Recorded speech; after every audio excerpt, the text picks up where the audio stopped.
All right, what's up, peeps? It's your boy, Atypical Security Guard, driving into work. It's bright. Dude, yesterday it was so hot. I think we broke 100 degrees yesterday. Yesterday and the day before, so hot.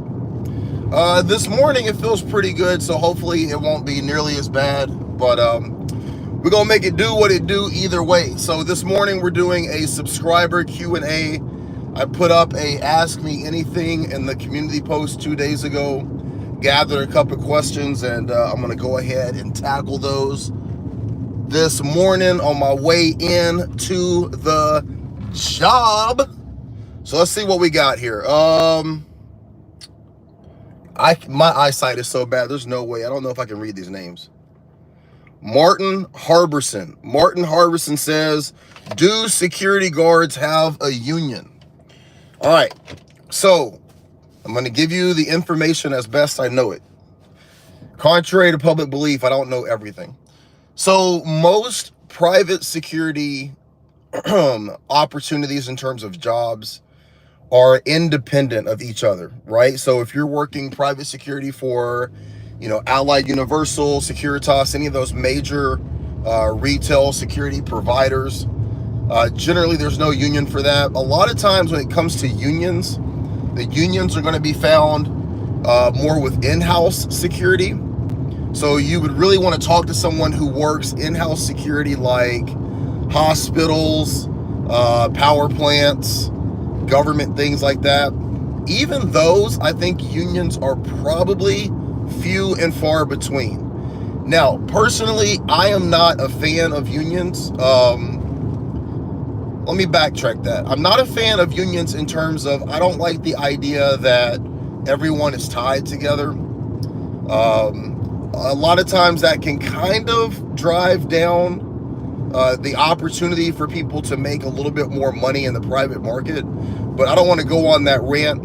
Unions are great if you're working in a situation in terms of like whether they can fire you, having representation if you're being disciplined. There's some benefits to having a union in terms of like how the company has to interact with you as an employee. But there's also some drawbacks. But to the best of my knowledge, the only unions that are out there for private security are going to be for those security officers who are working in-house security for certain organizations. Now, I have seen online some of these like fraternal organizations for private security, and then I saw something that came across Facebook once that said it was a national union for private security guards.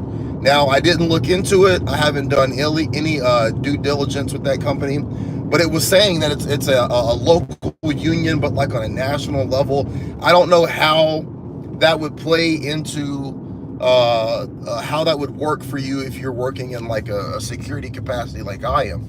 We're at-will employees where I work, so I can't imagine that if like I was dealing with my supervisor and I was like, hey, I have union representation from some outside union, they probably would cut me or just cut my hours. So that's my information on union. Hey, if anybody listens to this and you know of anything different than what I'm saying, share it in the comments. Do you know of anything in terms of union for private security?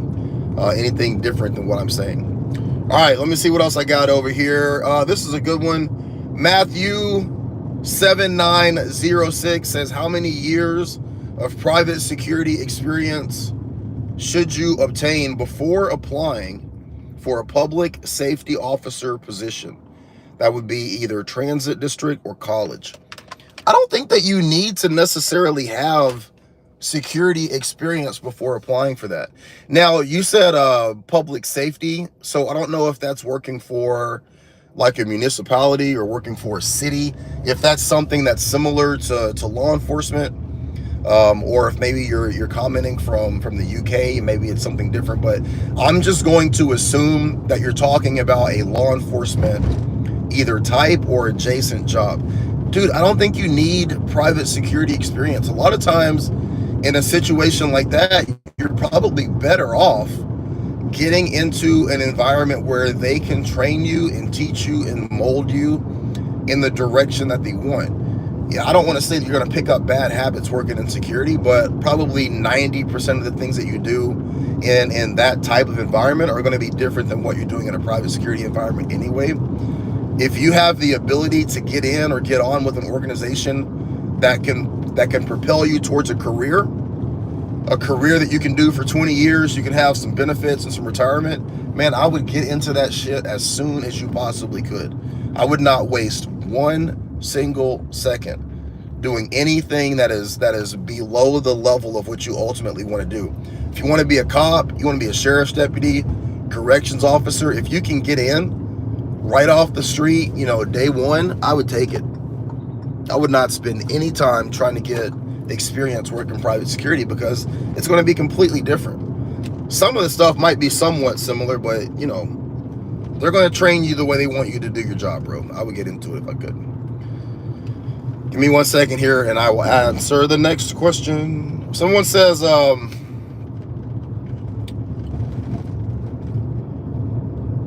I need to obtain my level 2 license in order to get my level 3 license? So where I'm at in Oregon, we don't do levels of license. It's either unarmed or armed, right? I know some places they have like a level, I would say a level 1 license, level 2. There's all these different levels. We don't do that here in Oregon, so I'm unfamiliar with that. Who asked that question? No name -WT5HU. So unfortunately, I can't answer that. Anyone that can answer that, please drop that in the comments. Do you need to obtain your level 2 license in order to get a level 3 license, right? This was a great question. It came from Doug Sarbear 97. Is using a firearm justified when outnumbered by unarmed assailants? What a great question. Is using a firearm justified when outnumbered by unarmed assailants? I'm going to say, without being an attorney, but being a firearms instructor, that the number of assailants is somewhat indifferent. The standard that you have to meet in order to use deadly force is, are you in fear of them causing you grave bodily harm or death?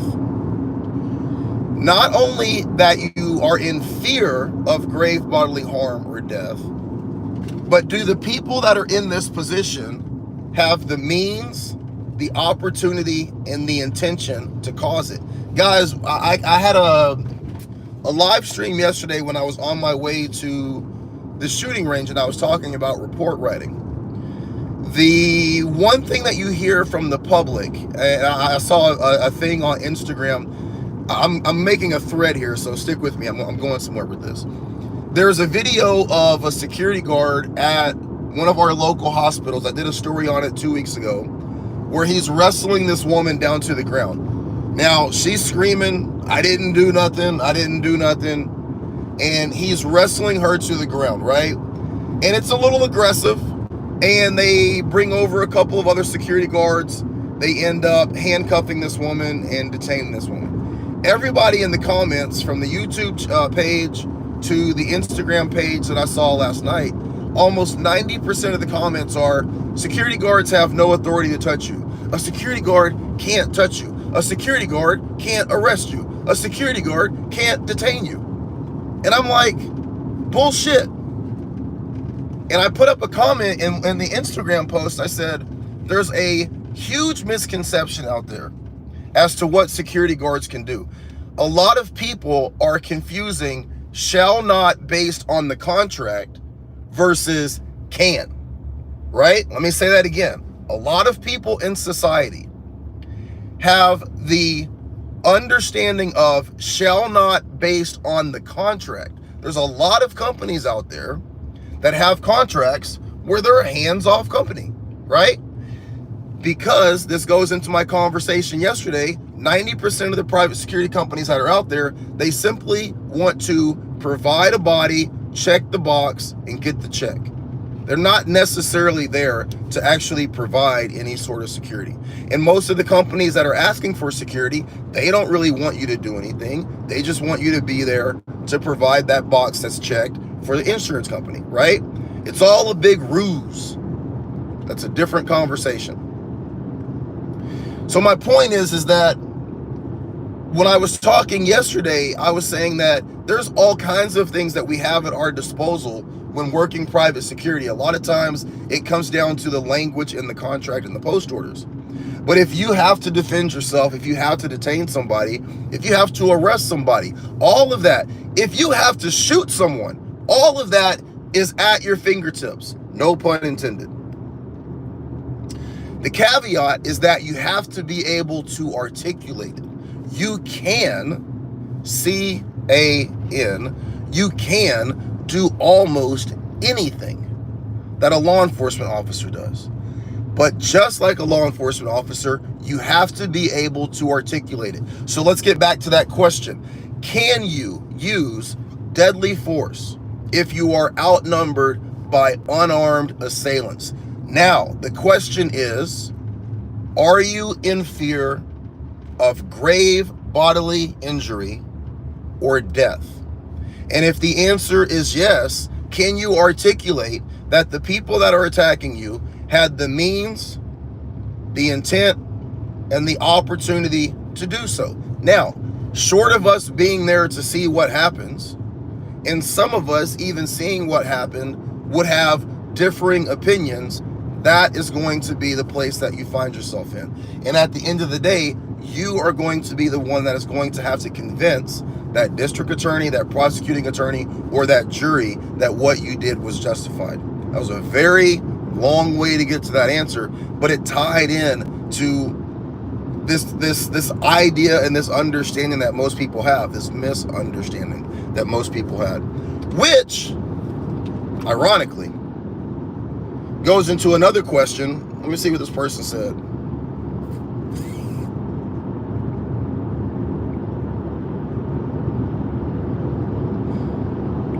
Matthew 7906 says, how do you get on with a company that is more hands-on? So take everything that I just said and we're going to apply that to this conversation.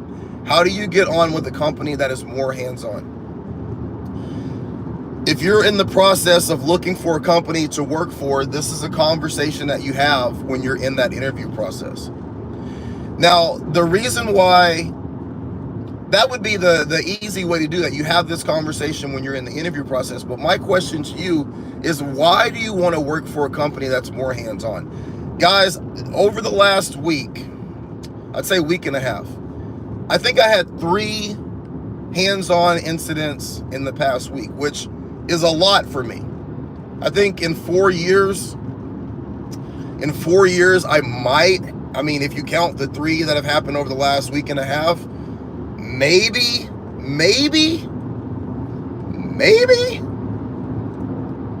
10 would be pushing it.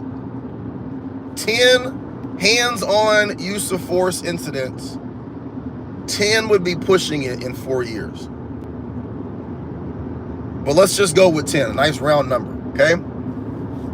My question is, why do you want to work in that environment?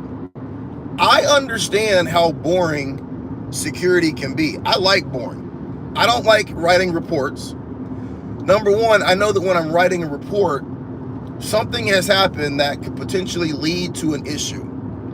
It can lead to a lot of issues. It could lead to an issue of just me having to answer for what I did. I don't like it. I don't like talking to supervisors. I don't like talking to managers. I don't like it.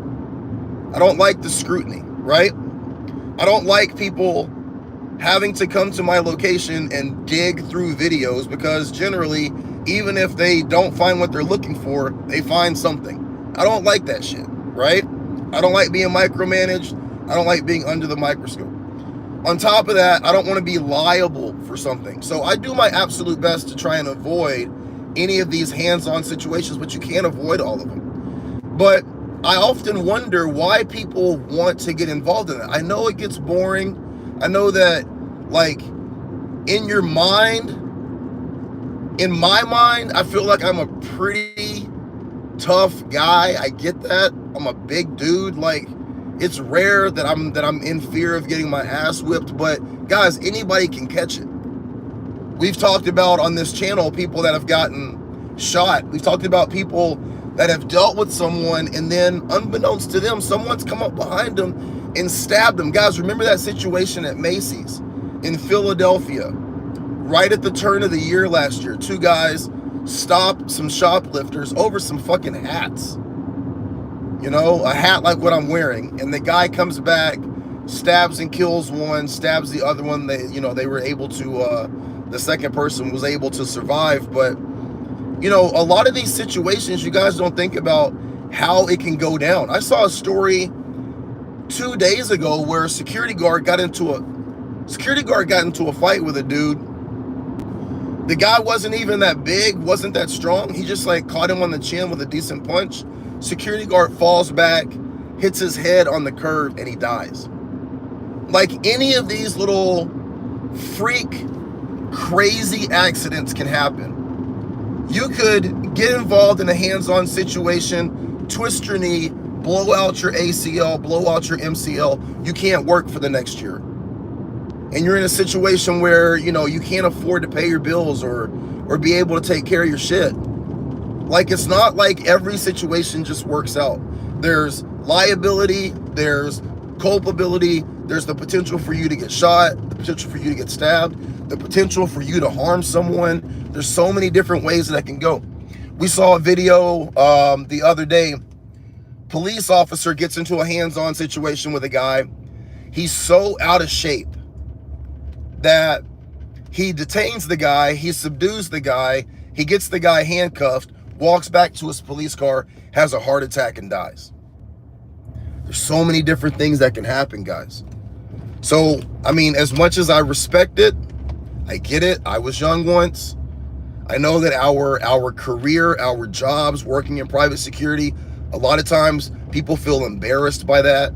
It's hard to go to a barbecue and be talking with a bunch of people. Hey, what do you do? Yeah, I'm an investment banker. What do you do? Yeah, I'm a fucking, you know, EMT. What do you do? I'm a private security guard. I work at a grocery store, convenience store. People are like, what?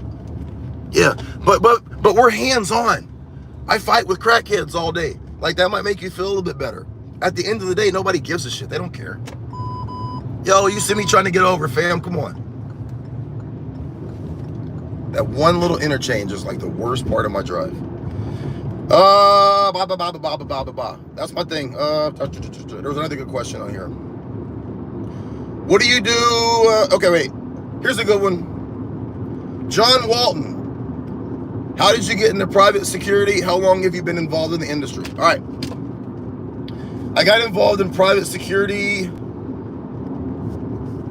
over 10 years ago. I was working in, you know what? I got divorced. I got divorced in like the mid 2000s. I moved to Philadelphia and I needed a second job. And so I was driving by this strip of like where all the nightclubs and restaurants were, and I just saw this packed nightclub. And so I applied there and I started working as a bouncer. This would have been 2009, 2008 or 9. I was working as a bouncer and they put me on the door. They put me on the door because I was the oldest person that was at this nightclub. So I was working as a doorman and dealing with football players and we're in Philadelphia, so a lot of Italian guys, a lot of guys from New Jersey, a lot of guys who are, you know, from families who were involved in certain things, so to speak. That was a great experience, but that is where I met a guy who was very forward thinking and was working on developing a business. This would have been 2011, 2012, and he dabbled in a lot of different things, started getting his own contracts, and we would do things like rodeos. I mean, the same shit that you guys do, right? We would do things like rodeos, wine festivals, and he found out that there was a job where you could be a sworn law enforcement officer, and it was an elected position, very similar to a sheriff's deputy, and it was called a constable. a Pennsylvania state constable. And what the constables are primarily responsible for is election poll security. But having this sworn law enforcement officer position, there's all kinds of things that you can do. You have the ability to service warrants, to make arrests, to transport to jail, do all of these law enforcement activities. And so he got an office as a constable, and I worked as his deputy. When we were working as constables, we took over security for a Pennsylvania wrestling organization that was directly tied to WWE. Basically like a minor league program where they would rehab wrestlers, wrestlers who were on their way out, older guys would wrestle in this organization. So we provided security for those that organization, and also private security for the wrestlers when they were in town. So we did security for Kevin Nash, we did security for AJ Lee, EC3. Ric Flair came right after I left, Mick Foley, Billy Gunn, Al Snow, a lot of those guys. So got to meet a lot of these people. So then I worked also in the county prison, did a small stint at state prison. And when I moved to Missouri for my son to go back to school, I was like, you know what, I'm done. I didn't want to do any more law enforcement, didn't want to do any more security until 2020 when the whole George Floyd thing happened. And I decided to get back into law enforcement. I said, you know what, there's a lot of people leaving, a lot of people that don't want to be cops. I'm going to do it. I didn't want to sit on the sidelines and criticize police officers. I wanted to make a difference. And so I got this moral itch to be the solution instead of complaining about the problem. And I started putting myself out there. And I actually got offered a position working for a department in Missouri right at the height of COVID, but the contract was 5 years at about $32,000. And I decided that I just could not work for that amount of money in that position, especially during 2020 when everything was happening. So I kind of flirted around with different departments.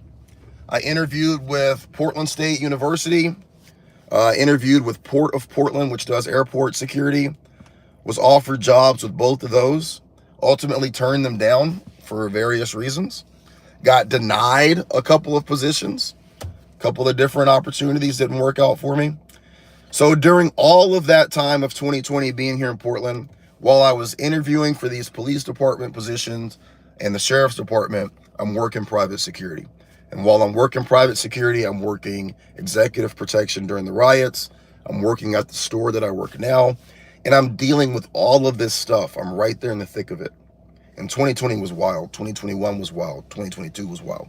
So I started thinking to myself, you know, you're making decent money. I'm making a difference. And I've had that conversation probably 70 times. I won't go back down that road. But there was a moment where it dawned on me that probably law enforcement was not the best place for me. I have a lot of opinions on a lot of things, and I've voiced those opinions. That doesn't always work out in a law enforcement setting. Being vocal, I'm not all the way woke, but I'm woke enough. And I'm not all the way conservative, but I'm conservative enough. And it seems like sometimes when you walk that middle line, that doesn't work for people. People in society like things to be black and white, no pun intended. They don't like nuance. They don't like ambiguity. And I think that a lot of people in law enforcement circles see me as problematic because their thought process is, why do you think you're so smart? Who do you think you are? What gives you the right or the authority to say the things that you say or have the feelings that you have? And that's always been an issue. It's been an issue in every, job that I've worked. It's an issue here sometimes. So that's it. Let me see if I can answer one more before I go.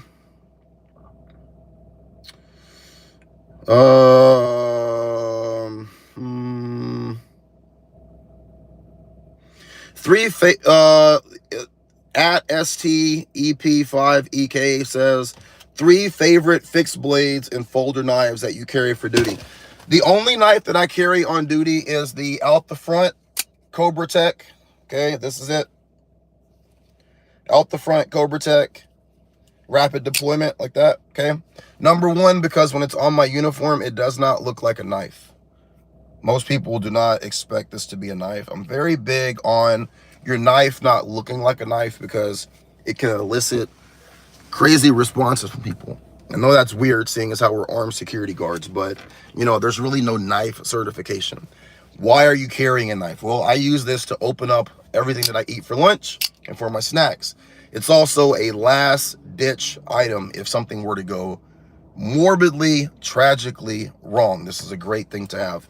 But I don't like seeing security guards with big ass buck knives and Rambo knives and shit like that.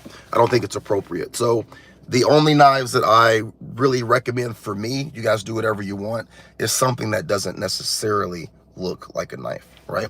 Those SOCP Special Forces daggers, those are dope as well too, because they don't, you know, look like that. Have you had to use it?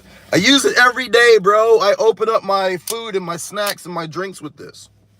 Probably be using it in the next 10 minutes. All right, guys, I am heading in. I gotta go. All right, y'all be safe today, and watch your back, watch your six, and be great. All right, talk to you later.